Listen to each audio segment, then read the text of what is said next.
bahayanya apa sih buat kita. Iya. Gitu. Karena ya itu perlu kita pikirkan, karena kebanyakan orang itu nggak sampai berpikir bahwa oh ya ketika kita menulis sesuatu, saya menulis sesuatu, itu akan menjadi penilaian orang lain. Makanya kenapa sebisa mungkin itu, terutama media sosial itu kan jendela kita, jendelanya public figure itu kan di situ ya. Jadi makanya istilahnya adalah ketika kita tidak mau menimbulkan komentar netizen yang negatif, ya sebisa mungkin berikan sesuatu yang positif gitu. Semakin kita sering profiling kita di media sosial itu kita komentar yang sifatnya sara, kita sering menghujat apapun ya, menghujat apapun atau siapapun. Terus kemudian kita sering ibaratnya itu kita cenderung ucapan makian atas sesuatu, kemudian memaki pihak ini pihak itu mau sebagus apapun IPK itu perusahaan juga pasti akan bisa berpikir menggugurkan.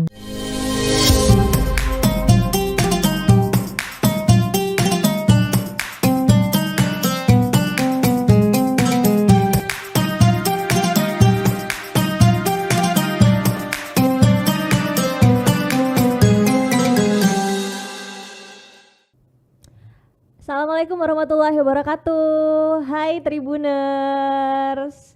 Hari ini Titis dari Tribun Jatim. Kita sedang ada di studio Tribun Jatim Network dan di sini kita sudah kedatangan seorang tamu spesial, yaitu Dr. Fitria Widiani Rosida MSos MSI. Ini dia beliaunya. Boleh kita beri tepuk tangan dulu. Halo, supaya meriah gitu ya pertemuan ini. Beliau ini adalah Kepala Humas Ubara, yaitu Universitas Bhayangkara Surabaya, juga menjadi Sekretaris Komite Komunikasi Digital Jatim. Lalu juga Wakil Ketua ATRI, yaitu Asosiasi Trainer Indonesia Surabaya. Lalu juga seorang relawan Mavindo, yaitu Masyarakat Anti Fitnah Indonesia, juga merupakan relawan Japelidi, betul ya Bu Tia ya, Jaringan Pegiat Literasi Digital. Ya, betul. Nah, karena di sini sudah ada Bu Tia ya panggilannya, sudah ada Bu Tia. Ini seru banget karena kita akan ngobrolin sesuatu yang ada berkaitan dengan digital dan media sosial.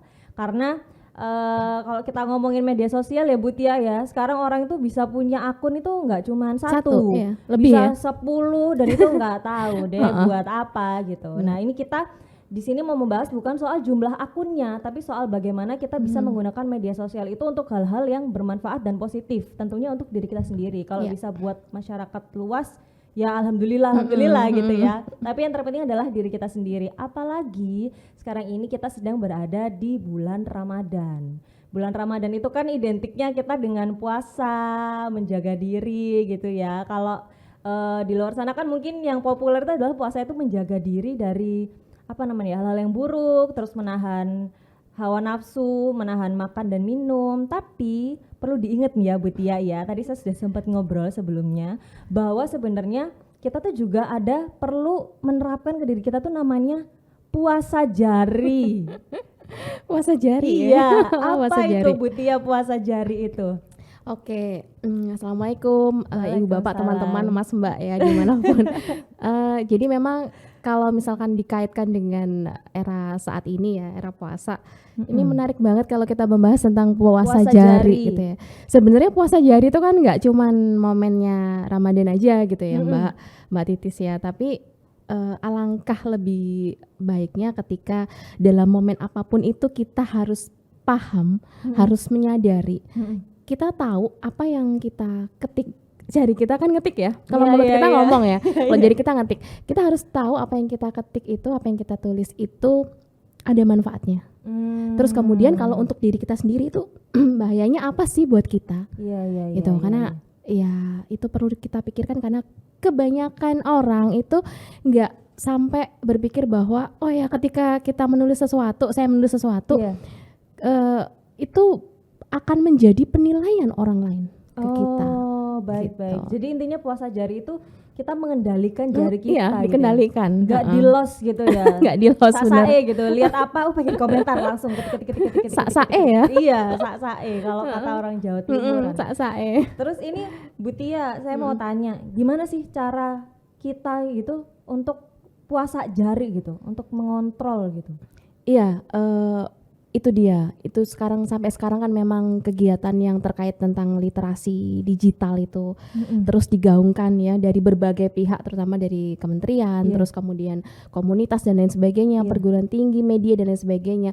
Karena banyak orang menggunakan gadget, banyak orang paham bagaimana membuat akun, tapi tidak banyak orang yang paham bahwa ketika kita sudah mulai menggunakan media-media tersebut, efeknya itu nggak dipikirin, Mbak. Apalagi kalau misalkan kita bahas anak-anak muda ya, wes wes nulis, nanti kalau misalkan baru setelah itu nyadar, oh iya ternyata yang saya tulis itu mengakibatkan bukan hanya diri saya yang kena, tapi keluarga saya, institusi saya, tempat kerjaan saya, dan seperti itu. Itu sih intinya puasa jari itu. Dalam artian bukannya nggak boleh sama sekali komen gitu, tapi menahan untuk komentar yang itu akibatnya bisa kenaknya nggak cuman kita, tapi ada lingkungan yang lebih besar lagi gitu. Iya. Nah ini menarik nih, kalau tadi Bu Tia bilang kan kadang orang itu gampang gampang terpancing gitu ya, melihat apa gitu terus dia pengen komentar.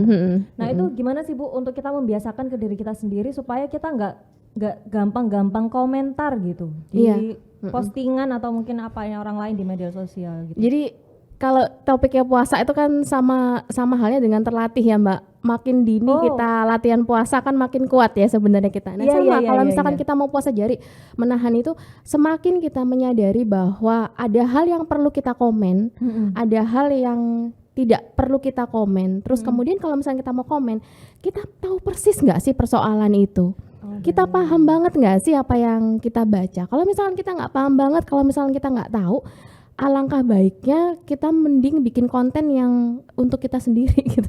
Nggak usah ikut komen yang itu justru bisa jadi kita nggak pernah tahu apakah komen kita itu bisa jadi bumerang buat kita atau enggak gitu. Nah seperti itu memang susah dan itu perlu dilatih dan itu sulit. Baik.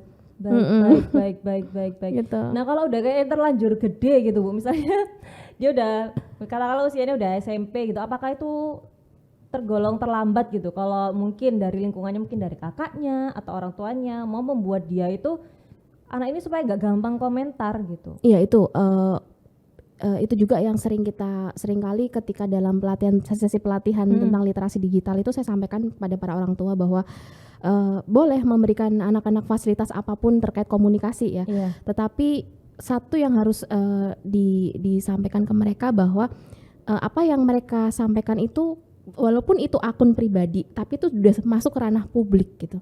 Baik. Nah, sekali kita nulis sesuatu, sekali kita ngetik sesuatu, kemudian kita post, kita share, itu orang udah bisa dengan mudahnya membaca gitu. Loh, kemudian pertanyaan muncul, loh kalau di private gimana? Oke, tetap aja kan. Kalau di private kan tetap aja teman-teman kan pasti membaca, teman-teman private kan pasti baca. Wong yang di private aja bisa bocor, bisa lost doll ya, Mbak. Apalagi yang enggak gitu. Dan ketika itu udah di capture, di screenshot atau apapun namanya tersimpan, itu bisa jadi bukti yang ya itu yang saya sampaikan bahwa kita tuh nggak pernah tahu kadang kita apesnya itu seperti apa gitu. Nah, yang sulit adalah ketika bagaimana mungkin orang tua yang tidak terliterasi dengan baik secara digital itu bisa mampu menyampaikan itu ke anaknya gitu. Memang harus dimulai dari orang tuanya dulu gitu. Baik. Jadi emang itu tuh kalau ngomongin soal puasa jari itu ngomongin soal kebiasaan dan itu harus didukung sama lingkungan juga, terutama orang tua gitu. Saya pikirnya sih lebih tepatnya memang itu karena kebiasaan, Mbak. Kalau dari awal memang kita tidak terbiasa komentar apapun yang kita tidak tahu, kita cenderung menahan jari kita untuk tidak menjudgment sesuatu, kita memberikan penilaian negatif pada apa yang kita baca, kita lihat, itu akan terus terbawa dengan mental seperti itu kok. Itu karena kebiasaan. Baik. Juga karena kesibukan ya.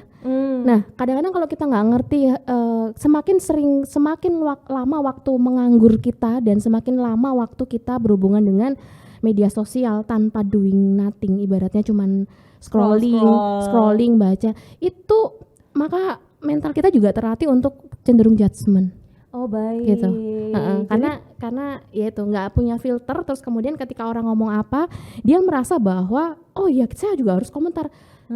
Kemarahan, emosinya itu lebih tersulut dibanding dengan ketika dia memiliki banyak kegiatan positif yang mana dia menggunakan medsos itu memang untuk kegiatan-kegiatan yang berbau positif gitu. Itu relate banget, Mbak. Oh baik. Jadi ada hubungannya soal waktu juga ya. Iya. Jadi kalau dia semakin sering scroll terus nggak melakukan sesuatu yang positif buat dia, akhirnya terus ke bawah. Walaupun sebenarnya dia nggak minat gitu ya awalnya. Kan sebetulnya bisa gitu ya, betul. Ya. Kan scroll itu kan juga nggak selalu negatif ya. Ada juga yang ketika orang scroll itu scroll sesuatu yang memang itu untuk menambah wawasan dia atau mencari referensi yang baru gitu. Nah, ini saya berbicara tentang yang itu tadi yang nggak hanya saya mengibaratkan ini kaum sumbu pendek. Iya. Sumbu pendek. Jadi maksudnya karena gampang kebakar. Iya, gampang banget. Jadi gampang banget kebakar. Terus ketika ada situasi yang dikatakan itu bisa memanas atau segala macam, wah kok kayak gini, padahal sebetulnya dia juga tidak cukup tahu untuk permasalahan itu sebenarnya seperti apa sih, benar gitu ya. Nggak juga berusaha untuk cross check misalnya Mbak berita nih, dia mendengar berita atau dia membaca berita, kan sebagai orang yang terliterasi seharusnya banyak kanal-kanal, banyak channel-channel yang bisa kita lakukan verifikasi sebetulnya. Iya. Gitu. Jadi kalau di media sosial mungkin sekarang yang tren itu kayak banyak akun lambe-lambe gitu ya. Lambe. Kalau lihat komentarnya di sana itu ngeri-ngeri loh Bu, kayak jadi kayak semua ngomongin artis gitu ya, padahal kan kita nggak tahu-tahu banget gitu itu sebenarnya gimana, tapi komentarnya tuh ngeri-ngeri pol, bisa sampai yang kayak ngata-ngatain, sampai berkata-kata kasar gitu, padahal itu sebenarnya apa sih, tahu apa gitu ya. Iya itu juga problem salah kita satu ya.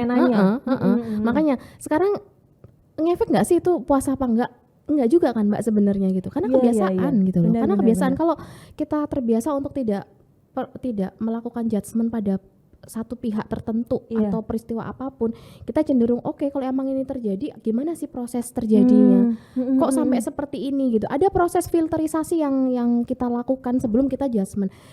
Nah itu dia juga akhirnya orang itu akan menilai bagaimana pribadi kita sebenarnya dari apa yang kita tuliskan kok di medsos itu Mbak. Jadi kan kalau tadi Bu Tia bilang kalau itu perlu kebiasaan gitu ya. Jadi mungkin bulan Ramadan ini ya mumpung gitu kita kan lagi disuruh gitu ya untuk menahan diri, alangkah lebih baiknya juga membiasakan untuk menahan diri untuk enggak terpancing segala sesuatu yang ada di media sosial gitu ya Bu ya. Iya, sebaiknya memang sebetulnya gini kan, kalau misalkan situasi yang terjadi di katakanlah di negara kita ya lagi seperti itu gitu, tapi ketika misalnya publik sendiri mampu menyelesaikan itu dengan kalimat ataupun share-sharean ataupun kita bisa kan membuat konten yang bagus gitu. Sebuah negatif dilawan dengan sesuatu yang positif itu kan sebetulnya lebih baik ya daripada negatif dinegatifkan lagi kan seperti itu gitu. Jadi memang yang harus kita lakukan itu adalah selain kita memang banyak-banyak menahan diri untuk ini, ya ini memperbanyak kegiatan yang memang itu memenuhi beranda media sosial Indonesia dengan konten yang positif sih Mbak. Menurut saya seperti itu gitu. Benar. Jadi ini tadi ada saran menarik dari Bu Tia, daripada kita kayak menghabiskan waktu di media sosial buat scroll terus habis gitu jadi gibahin orang, habis gitu jadi terus iri sendiri gitu ya Bu ya, terus habis itu ngomong yang enggak, lebih baik buatlah konten positif gitu ya Bu ya. Minimal komen positif tuh kan. Minimal komen positif gitu ya. Dan salah satu cara yang bisa dilakukan adalah kita harus cross check dulu ya.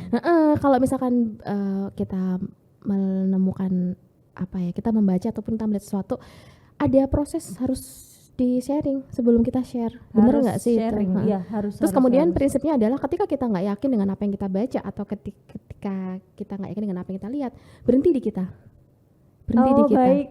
Baik, itu bijaksana banget ya, berhenti di kita. Itu. Jadi kita nggak ikut serta dalam menjadi orang yang juga ikut menyebarkan hoax, menyebarkan fake news, menyebarkan hate speech, ujaran kebencian. Benar. Gitu. Karena udah terlalu banyak ya. Jadi banyak banget kan Mbak. banget. Iya kan? Banyak banget kan Iya di banget, medsos. banget. Apalagi saya kadang bikin berita tuh kan mantau gitu ya Bu ya, kayak akun-akun lambe-lambe itu kadang lihat komentarnya, astaga orang-orang ini kenapa gitu. Terus kalau ngomongin soal apa namanya fenomena di media sosial ya, dengan adanya Iya. akun lambe-lambe, terus habis gitu lihat ke situ, habis gitu nyerang Instagram pribadi, komentar, terus kan banyak kan akhirnya Bu kayak fenomena tokoh publik atau artis dan lain sebagainya itu akhirnya ngelaporin mereka yang komentar-komentar buruk. Oke. Nah itu sebenarnya gimana sih apa namanya bahayanya secara hukum kalau kita itu nggak ngefilter dulu, nggak benar-benar ngerti apa yang kita tahu, terus tiba-tiba asal jeplak gitu, asal nulis aja pokoknya. Iya, memang yang harus disadari ketika siapapun itu, Bapak Ibu di luar sana Iya. yang memang menjadi tokoh publik ya, memilih untuk memilih jalan. Sebenarnya kan bisa memilih ya. Iya. Kita kan bisa memilih untuk mau terkenal atau mau enggak gitu Iya, kan. iya, iya. Nah, itu memang yang harus disadari adalah ketika kita menjadi tokoh publik, ketika kita menjadi sorotan banyak orang, itu pasti orang akan melihat kita dari sisi apapun. Benar. Enggak kita orang-orang terdekat kita, gitu kan, keluarga kita, teman-teman kita, lingkungan kita, nah seperti itu. Jadi memang yang harus disadari adalah ketika kita menjadi public figure, apapun yang kita lakukan, apapun yang kita perbuat itu selalu akan menjadi sorotan orang. Iya. Makanya kenapa sebisa mungkin itu, terutama media sosial itu kan jendela kita, jendelanya public figure itu kan di situ ya. Jadi Iya. makanya istilahnya adalah ketika kita tidak mau menimbulkan komentar netizen yang negatif, Iya. ya sebisa mungkin berikan sesuatu yang positif gitu. Nah itu kalau dari sisi yang tokoh publiknya Tokohnya, gitu. Ketika kita nggak kepengen netizen menjadikan kita pro dan kontra, ya berarti harusnya kita tahu mana yang harus kita share, mana yang harus kita keep. Nah seperti itu Setuju. kayak gitu. Nah terus gimana dengan sisi netizennya? Iya. Ya itu sekali lagi pendidikan literasi digital itu benar-benar sesuatu yang sampai sekarang kita terus-menerus kuatkan Mbak, karena banyak orang punya gadget, banyak orang bisa mengoperasikan aplikasi komunikasi apapun, tetapi literasi mereka untuk itu tuh masih belum begitu tinggi Iya. gitu. Tapi emang bisa bener-bener sampai pidana kah Bu kalau kita Iya, tuh? bisa. Oh iya. Kan ada undang-undang ITE yang mengancam kita kapanpun, dimanapun dan saat apapun gitu. Oh gitu. Iya. Jadi apa aja Bu kalau menurut undang-undang ITE itu yang tidak boleh kita langgar gitu dalam. Jadi kalau undang-undang itu kan terkait misalnya pencemaran nama baik ya, terutama yang paling banyak itu Iya, ya. iya. Jadi lebih kepada misalnya kita ini kan manusia ini kan juga nggak selalu standby dalam kondisi yang fix gitu ya secara Iya. emosi gitu. Mungkin kadang-kadang ada satu kesempatan atau satu saat kita lelah, terus kemudian kita komen sesuatu yang itu mengandung unsur sara dan segala macam, kemudian dilaporkan oleh orang lain. Nah deliknya kan selalu seperti itu Mbak, Iya. pelaporan gitu. Mm-mm. Nah udah Mbak, kita pasti kena gitu. Kalaupun kita Oh. bagaimana dengan tulisan sudah kita delete lagi, kita tarik ulang gitu. Iya. Bisa nggak? Bisa. Tapi ketika sudah tercapture oleh pihak lain, itu Benar. kan bukti kayak gitu. Benar, Makanya benar, kan, benar, jadi itu benar. yang sulit gitu. Terutama yang saya banyak lihat itu generasi anak-anak muda ya. Karena memang Iya. untuk kecenderungan untuk atur emosi itu memang sesuatu Iya. yang sangat luar biasa Iya, gitu. iya, Kalau udah iya. nggak seneng, udah seperti itu. Benar. Ntar kalau sudah kena masalah itu, masalah hukum, jadinya akhirnya sometimes permintaan maaf aja kan nggak cukup Nggak kalau cukup. sudah ranahnya sudah ke benar. hukum gitu. Pihak lain belum tentu mau memaafkan gitu Iya, kan. iya, iya. Itu Mbak. Jadi banyak hal yang memang bahkan kita pun itu nggak pernah tahu kapan kita bisa tersangkut yang undang-undang itu. Kapan gitu. apesnya gitu ya? Iya itu. Bu Tia Makanya tadi. kan jadi ngeri kan. Bener, Makanya ngeri banget. Kalau udah pakai bersinggungan dengan media sosial itu kadang-kadang semakin kita terliterasi Mbak, kita menggunakan medsos itu hanya untuk kegiatan yang sifatnya fun. Kayak gitu. Kita nggak pernah share tentang keluarga kita. Kita nggak Iya. pernah share tentang nama lengkap anak kita, suami, istri, Iya. ibu kandung itu. Terus kemudian ada kan bekerja di mana. Bahkan ada tuh kan ya yang share di medsos itu jam sekian saya ngantor di sini. Nanti jam sekian hari ini saya ngantor di sini. Itu kan lengkap banget ditulis di bio ya, di keterangan bio itu ya. Gitu. Pokoknya intinya Mbak, ciri khasnya orang semakin terliterasi secara digital, dia akan semakin menjaga sesuatu yang sifatnya private ke ranah publik. Baik. Jadi Gitu. penting ya itu Bu ya untuk menjaga apa ya, memilah gitu ya. Mana Ya, yang kalau harusnya. bagi saya penting. Bagi saya medsos adalah kegiatan di mana pekerjaan saya, that's all. enough gitu. Untuk saya harus mengunjungi saudara di rumah siapa, alamat rumah saya, nama anak saya dan sebagainya itu tidak Kita akan kemana saya aja itu betul, nggak perlu ya. Kan ada kan Mbak yang Insta story misalkan, Oh iya. guys ini rumahku nih Oh iya di iya jalan iya ini iya nih iya gitu. iya Ada iya kan iya Mbak. iya. Terus ada juga yang ketika macam-macam Mbak. Bahkan ada yang detail mengungkapkan bahwa dia harus ngantor jam sekian dia pindah lagi. Jadi dia menceritakan semua itu, dia lupa bahwa kejahatan bisa mengintai dia kapanpun. Setuju, Gitu. setuju. Gitu. Orang apa namanya? Kalau namanya orang berniat jahat itu kan apa aja dilakukan ya. Nah ini kayak kalau kita segala sesuatunya kita share itu kayak memudahkan orang-orang yang berniat jahat gitu tapi jadinya sebenarnya ya. ada saya pernah punya peristiwa lucu ketika saya jadi narasumber loh itu kan hak kita Bu. Oh Iya juga. Benar itu haknya ibu-ibu terutama Iya, Mbak. iya. Iya benar Bu, itu haknya ibu dan saya tidak akan masuk ke ranah itu gitu. Iya. Tapi saya share ini adalah tujuannya untuk itu pilihan ibu. Mau ibu nulis nama lengkap anak Iya. pertama, anak kedua, anak ketiga bahkan Iya. sampai sekolah di mana. Itu haknya ibu gitu loh. Itu dari kacamata saya berbicara ketika biasanya nih ya, biasanya semakin kita terliterasi gitu, kita semakin cenderung ada rasa ketakutan untuk men-share segala hal yang sifatnya private ke ranah publik. Takutnya memancing kejahatan gitu ya. Iya, kurang lebihnya alasannya juga seperti itu. Makanya kadang menggunakan medsos itu ya untuk pekerjaan, untuk ini aja. Jadi nggak sampai yang seperti apa seperti itu gitu Mbak. Baik. Walaupun itu sebenarnya ada juga ya Bapak Ibu pendapat yang lain ya, monggo silahkan, tapi hati-hati sekali lagi ketika kita sudah masuk ke ranah publik karena orang nggak aware Mbak, itu kan akun aku. Iya sih, Kok kamu selalu ngatur-ngatur gitu. Kuota aku gitu. Nah, itu ya terserah aku gitu. Iya. Gitu. Jadi kalau bisa saya simpulkan berarti gini ya Bu Tia. Jadi kalau kita terserah aja sih ya mau ngapain di media sosial, tapi kayak harus sadar juga gitu ya konsekuensinya itu semana. betul. Gitu. Jadi yang Bu Tia tadi bilang literasi itu penting gitu. Jadi ya yuk gitu kita bekali mungkin adik-adik atau anak-anak kita dengan literasi sebelum dia bener-bener pegang HP sendiri, punya akun sendiri, bisa beli kuota sendiri gitu ya Bu ya. Penting banget soalnya Mbak, apalagi semakin kesini itu semakin banyak orang bisa memproduksi berita bohong ya kan, memproduksi ujaran kebencian itu Bisa diproduksi banget, itu Mbak, bisa itu banget, diproduksi, bisa banget. fake account kayak gitu kan banyak. Banyak banget itu. Nah. Terus itu tadi kan secara hukum ya, kalau kita ngasal gitu komentar di media sosial, apalagi itu yang menjelek-jelekan orang, gibahin orang gitu ya Bu ya, tanpa kita tahu kebenarannya.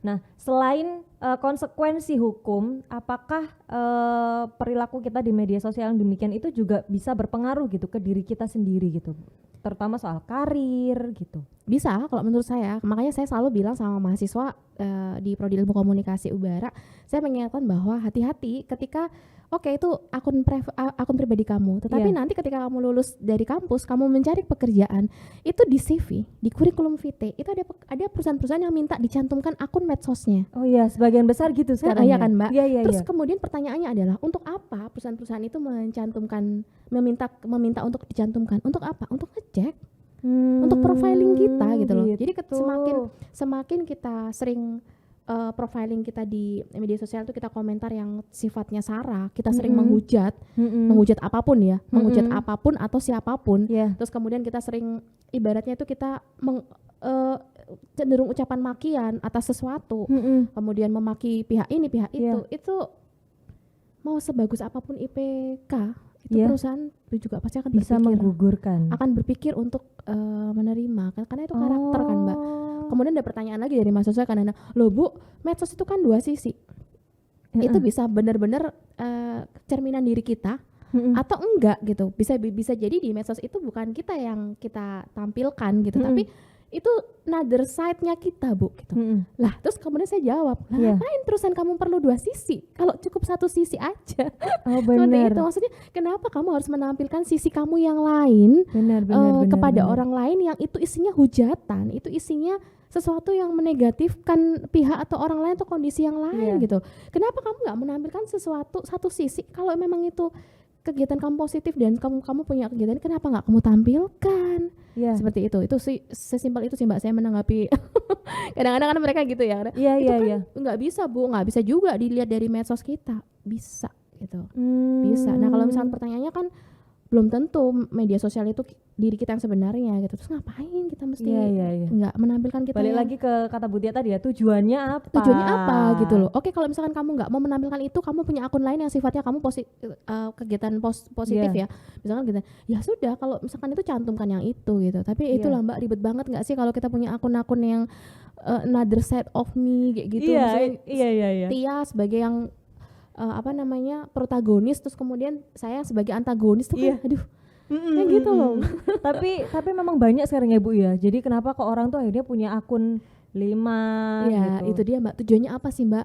Sebenarnya kalau kita tuh banyak kegiatan nggak sampai loh Mbak mikirin yang sebanyak itu yang seperti itu gitu loh gitu. Maksudnya banyakin, punya banyak sisi gitu banyakin aja kegiatan kita misalnya di luar itu, ya udah banyakin kegiatan dengan komunitas, dengan apa yang ini, akhirnya tuh diri kita itu udah nggak ini kok, tertutup ruang untuk kita mikirnya bikin fake account, pikiran kreatif kita gitu ya. Karena terlalu banyak sibuk di medsos.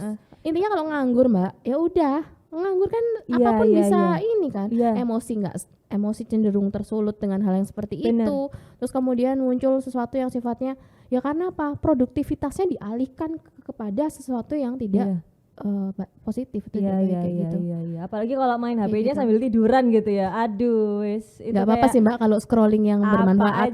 Oh iya benar, kalau scrolling bermanfaat boleh. Tapi kalau enggak, lebih baik kita melakukan hal lain gitu ya, yang lebih bermanfaat buat kita ya Bu ya. Iya, karena juga kan perusahaan juga nggak mau kecolongan dan menerima seseorang yang punya track record tidak baik di media medsos, iya kan? Karena kan medsos itu kalau kita sudah bekerja, medsos itu kan kita gambaran luas gitu, cerminan diri kita ya kalau kata Butia tadi. Gitu. Sebenarnya Mbak Titis ya punya medsos pribadi, tapi kan orang akan tahu Mbak Titis tuh bekerja di mana sih, seperti itu kan Mbak. Iya. Akhirnya mau nggak mau kan relate ke situ gitu. Iya. Dia ngapain aja di media sosialnya, apa yang dia share. Kecuali kalau Mbak Titis punya akun lain yang fake account ya. Itu titis yang sebenarnya gitu. Seperti itu. Baik. Terus kalau saya mau minta saran nih ke Butia, sebaiknya berapa lama sih Bu kita itu mantengin media sosial gitu? Kalau ditanya soal itu saya biasanya jawabannya simple, tergantung kebutuhan kita sebenarnya Mbak. Baik. Balik lagi kan kebutuhan ya. Betul, kadang-kadang kan soalnya seperti ini, ada orang yang memang bekerja di medsos, ada orang yang bekerja dengan media sosial kan Mbak. Baik. Otomatis pekerjaan dia di media sosial itu memungkinkan dia lebih banyak menggunakan waktu untuk bekerja di medsos. Baik gitu. Baik. Jadi kalau seumpamanya media sosialnya itu dimanfaatkan untuk hal yang baik, mungkin dia konten kreator gitu ya. Yang bisa dapat cuan ya Mbak? Ya bisa dapat cuan, itu boleh lah ya seharian di medsos juga monggo gitu. Tapi kalau itu sekiranya tidak bermanfaat baik buat kita gitu ya, sebaiknya alihkan ke kegiatan yang lebih positif gitu ya Butia ya sarannya. Kan bisa kan ikut ke komunitas apapun gitu. Sekarang kan lagi tren nih mahasiswa yang atau anak-anak muda yang fokusnya pada kesehatan bumi ya, maksudnya apapun itu, komunitas yang peduli lingkungan, komunitas yang anti hoax, komunitas yang saya Indonesia, ibaratnya itu ini loh Indonesia yang muda-muda itu yang seperti ini loh. Jadi banyak Mbak sebenarnya. Karena memang sesuatu yang ketika kita itu akan menjadi sesuai dengan apa yang lingkungan kita kan ya. Iya, setuju. Kalau kita misalkan lingkungannya yang tukang gibah ya wes Mbak. Gibah sana gibah sini terus gitu kan, itu karakter. Tapi kalau misalkan lingkungan kita itu lingkungan yang misalnya udah yuk kita kerja, yuk kita bikin apa ya? Ramadan ini loh, kita bikin apa ya? Kita bisa menghasilkan apa ya gitu. Seperti itu. Tapi kalau misalkan itu termasuk juga yang anak-anak muda seperti itu gitu. Karena saya banyak bergaul dengan para komunitas anak muda itu, ya akhirnya ketika mereka bisa menghasilkan event yang positif gitu loh. Bahkan mereka bisa mengebrak Indonesia dengan karya-karyanya. Itu banyak banget Mbak. Nah yang seperti itu yang harusnya dimunculin gitu. Iya. Jadi supaya kita bisa bermanfaat gitu ya media sosial kita, mungkin langkah awalnya tadi seperti yang disarankan sama Butia adalah memulai diri dengan puasa jari gitu ya. Iya jari. Iya, kalau kita tidak bisa kalau kita sudah mulai bisa mengontrol apa yang akan kita mau tulis, apa yang kita mau komentari di media sosial, langkah selanjutnya adalah next level gitu ya Bu ya, membuat kayak apa yang kita lihat di media sosial itu menjadi sesuatu yang positif buat kita gitu. Kayak storyin apa gitu ya. kebencian itu menular, kecintaan itu juga menular kan. Nah, aduh itu romantis banget Bu. Kebencian itu nular ya, kecintaan itu juga nular. Jadi kita mau pilih yang mana gitu. Oke. Baik, demikian obrolan kita tentang puasa jari. Seru banget dengan Bu Tia, Kepala Humas Ubara. Nah, ini kita sudah ada di penghujung acara, ada closing statement yang harus Tribuners catat dari Bu Tia. Monggo Ibu. Oh, tadi itu sebenarnya closing statementnya. Jadi terima kasih ya Mbak Titis kesempatannya. Jadi merangkum semuanya. Saya cuma pengen bilang satu kalimat aja. Ya. Kebencian itu menular, Oke. kecintaan itu juga menular. Jadi kalau misalkan kita bisa memilih untuk lebih banyak mencintai, jadi pilihlah untuk itu daripada lebih banyak membenci. Oke, gitu, baik. Jadi Tribuners pilih yang mana? Coba dipikirin matang-matang gitu ya Bu Tia ya. Baik, demikian obrolan saya dengan Bu Tia pada hari ini. Terima kasih Tribuners. Wassalamualaikum warahmatullahi wabarakatuh. Thank you Mbak Titis. Sampai ketemu lagi Bu Tia. Iya, Terima sama-sama. kasih.